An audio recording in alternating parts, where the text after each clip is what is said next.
एक second sir, जैसे ये स्टील मिल में जो है रिटायर्ड फौजी लगा रखे हैं, स्टील मिल काम कोई नहीं, सालों से बंद पड़ी है, लाखों की तनख्वाह उठा रहे हैं, किस लिए वो बंद की जाए? इसी तरह के और दूसरे इदारों में भी यही कुछ हो रहा है। आपको पता है इस वक्त स्टील मिल में कितने फौजी?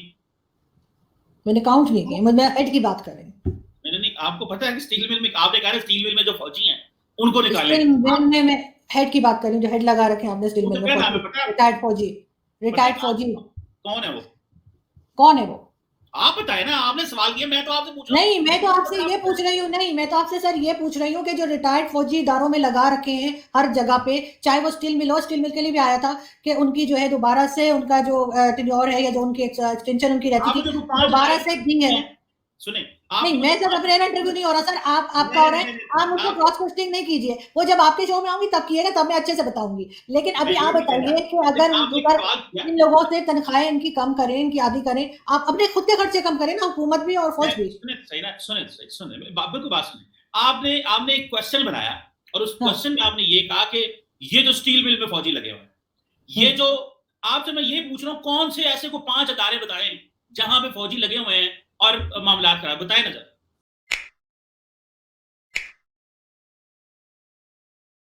एक होता है कि criticism for the sake of improvement, एक होता है criticism for the sake of the criticism. चीज कहें लेकिन आर्गुमेंट से कहें, जज्बात से न कहें, लेकिन आर्गुमेंट से कहें, जज्बात से न कहें। जब आप गए थे, ए खा गए थे, ओ ले गए थे, ओ दे गए, उन्होंने आप वो एक रटे हमारे पास लफ्ज होते हैं, स्टील मिल चोरी हो गई। सर ये तो कई जगह गुस्से में मीडिया तक में है, यहाँ पे तो चैनल्स के नाम भी लोग आप ऐसे ही लेते हैं, ISPR1, ISPR2, ISPR3, मगर आपको ये भी नहीं पता कि कितने इदारों में फौजी लगे हुए हैं। सर अब इसका कह रहे थे, आपने ये कह दिया वो स्टील, आपको ये भी नहीं पता कि कितने इदारों में फौजी लगे हुए हैं। नहीं सर अब इसका कह रहे थे, आपने ये कह दिया वो स्टील, आपको ये भी नहीं पता कि कितने इदारों में फौजी लगे हुए हैं।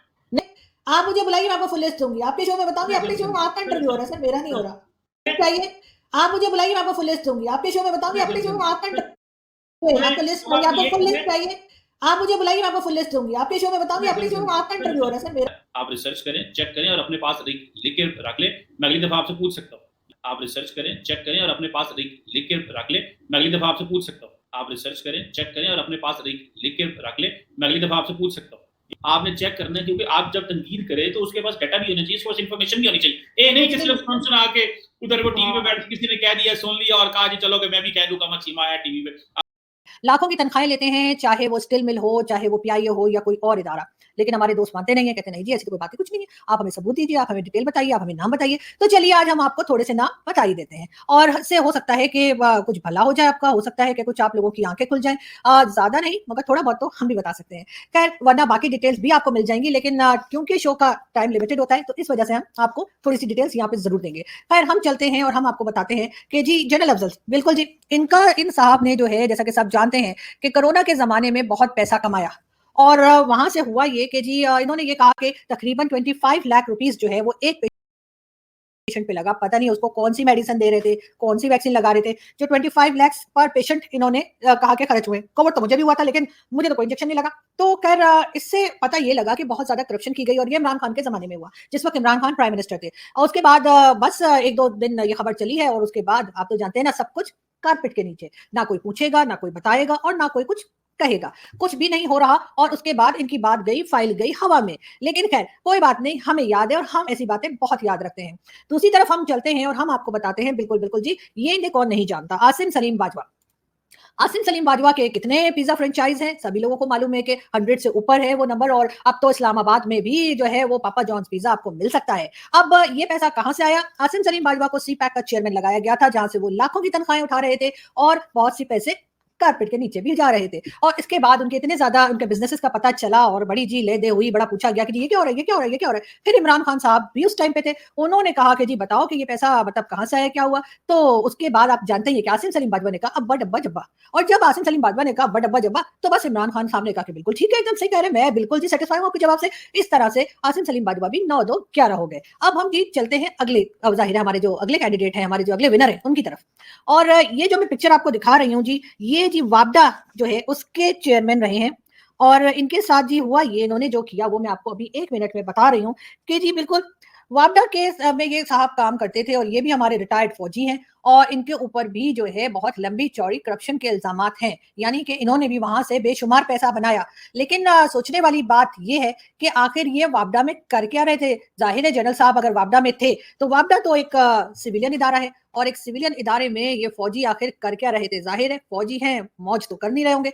यकीनन ये भी एक बहुत बड़ा केस है और उसके बाद इनके ऊपर जिस तरह से इल्जामात लगे कि इन्होंने जी बहुत ज़्यादा पैसा बनाया है वापडा से, उसके ऊपर भी थोड़े दिन बात हुई और उसके बाद 9-2-11।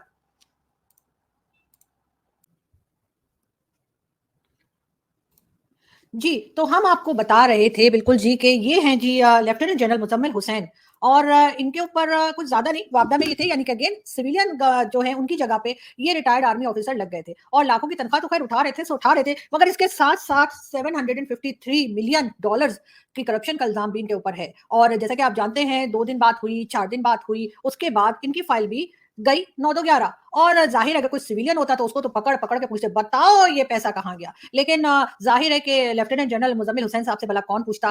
ज़ाहिर है वापडा के ये चेयरमैन लगे हुए थे और सिविलियन किसी मासूम सिविलियन की नौकरी तो ज़ाहिर है इन्होंने हड़प कर ही ली थी। लेकिन साथ-साथ सोचा कि खाली बैठे-बैठे क्या करूँ? तो चलो कुछ 753 मिलियन डॉलर्स की इन्होंने जितने अरसे में इन्होंने ये जॉब की या जितने अरसे इन्होंने वहाँ पे मौजें की, वो भी इन्होंने हाथ साफ कर लिया। यही हुआ कि जी 2 दिन बात हुई, 4 दिन बात हुई और उसके बाद फाइल गई चने खरीदने या दही लेने।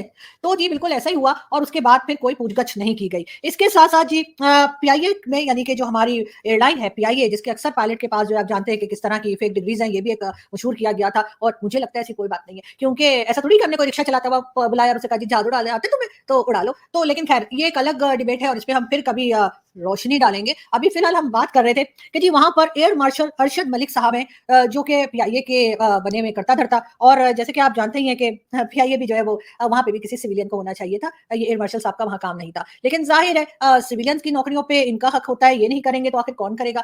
तो ज़ाहिर है ये जॉब भी गई। इसके साथ-साथ जी पाकिस्तान स्टील मिल सालों से बंद पड़ी, यानी कि बहुत सालों से उसमें कोई काम ही नहीं हो रहा। लेकिन ऐसे थोड़ी चलता है जी, हमें वहाँ पर एक चेयरमैन तो चाहिए ही होगा और जब वो चेयरमैन आएगा तो फिर ज़ाहिर है वो लाखों की तनख्वाहें भी लेगा और किसी सिविलियन की क्या मजाल है जो वो पाकिस्तान स्टील मिल का चेयरमैन बने।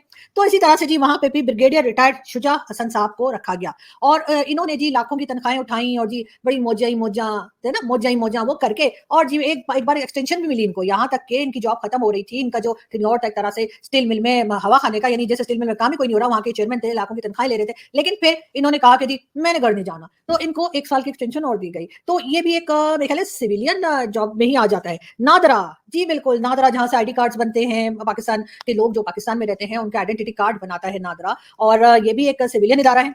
वहाँ के जो जी चेयरमैन है, उनका नाम है ब्रिगेडियर बिलाल सईदुल्ला खान। जी बिल्कुल, बिलाल सईदुल्ला खान साहब जो हैं, ये रिटायर्ड फौजी हैं, ब्रिगेडियर हैं और सिविलियन इदारे नादरा में एज़ अ चेयरमैन काम कर रहे हैं और ऑब्वियसली लाखों की तनख्वाहें भी उठा रहे होंगे। तो मौजा ही मौजा है जी, बस इनके तो जी पाँचों उँगलियाँ घी में और सर कढ़ाई में।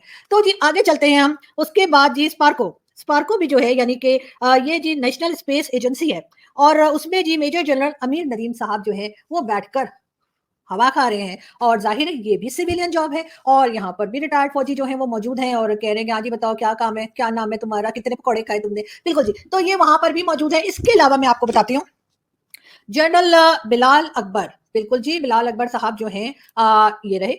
जनरल बिलाल अकबर एम्बेसडर हैं पाकिस्तान की तरफ से सऊदी अरेबिया के। क्यों हैं?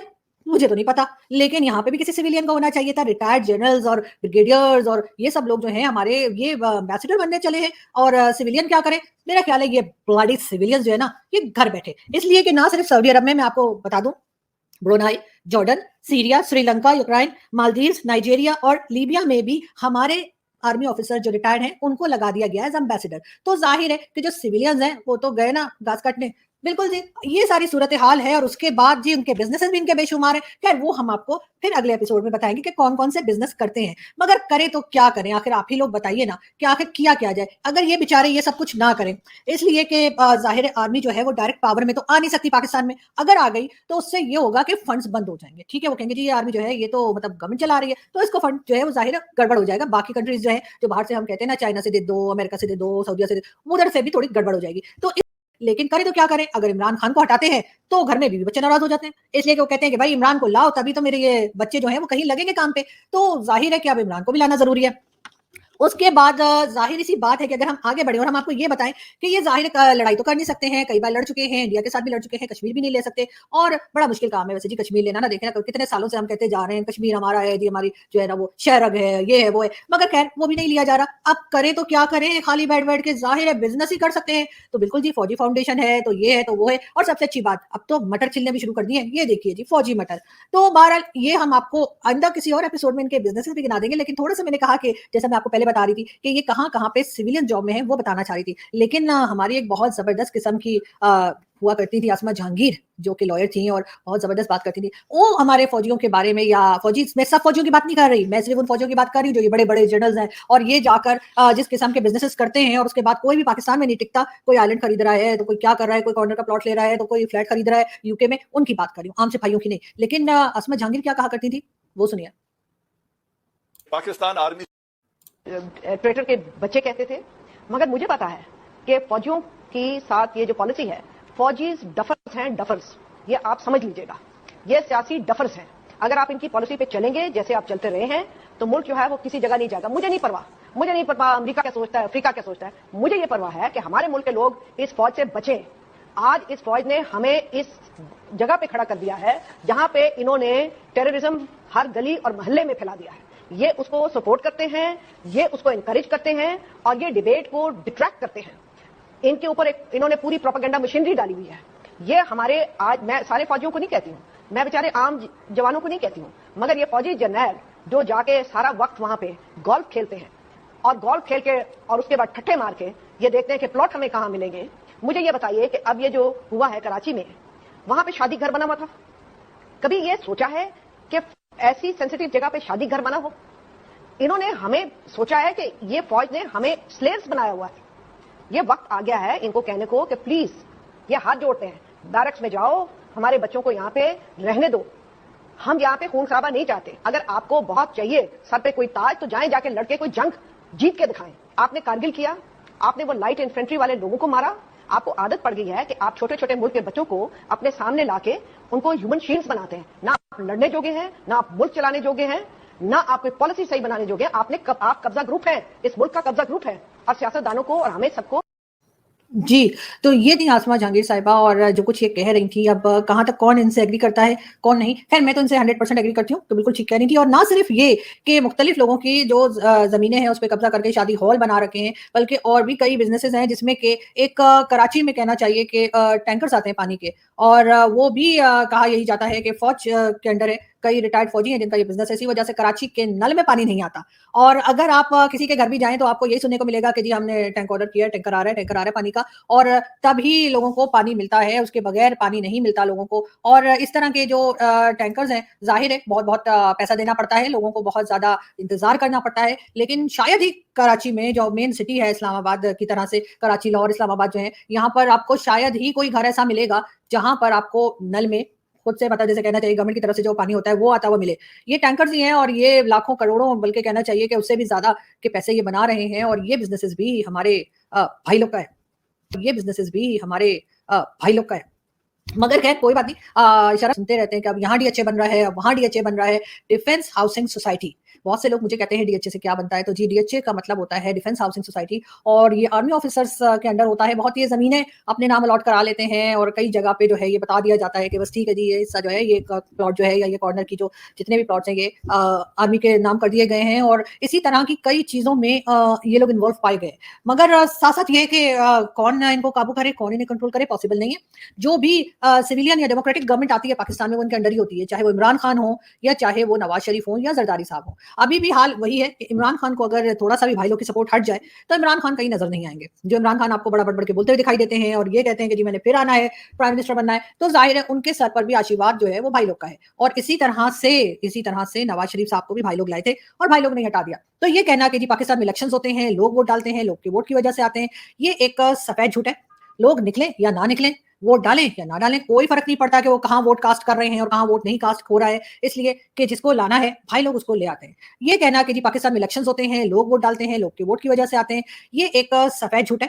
लोग निकलें या ना निकलें, वोट डालें या ना डालें, कोई फ़र्क नहीं पड़ता कि वो कहाँ वोट कास्ट कर रहे हैं और कहाँ वोट नहीं कास्ट हो रहा है, इसलिए कि जिसको लाना है, भाई लोग उसको ले आते हैं। ये तो मेरे ख्याल है 2018 की बात है, जब इमरान खान की गवर्नमेंट